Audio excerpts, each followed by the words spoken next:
Төрле уен коралларында уйный, җырлый сүз остасы да. Мөҗәһит Әхмәтҗанов күп кырлы шәхес, Түбән Камалар балалар язучысы, шагыйрь иҗаты белән танышып кына калмыйча, үзе белән дә аралаша алдылар. Үзәк китапханәгә мөслимлеләр кунакка чакырыла.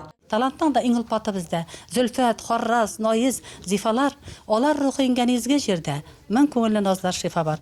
Лилия Садриевда мөслимнән шагыйрә белми дисеңме әллә, урманнарга кереп адаштык, яшь әтикче төреп назларга кебек популяр җырлар авторы. Бирегә мин үзебезнең якташларына күрергә дип килдем.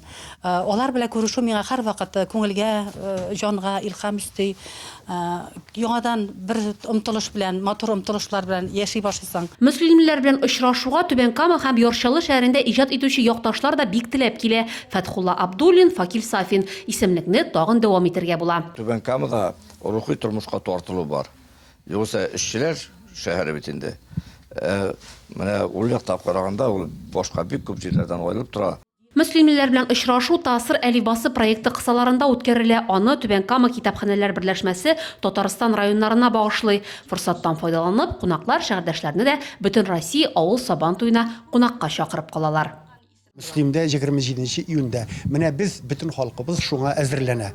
Сез дә килегез, рәхәтләнеп, анда күңел ачып кайтырсыз һәм безнең табигатыбызны күрерсез. Тасыр әлифбасы проекты кысаларында чираттагы очрашу 19 мартка билгеләнгән. Бу юлы Түбән Кама Бөгелмә иҗат әһелләрен кабул итәчәк. Гөлия Нигъмәтуллина, Евгений Лозаев, НТР яңалыклары.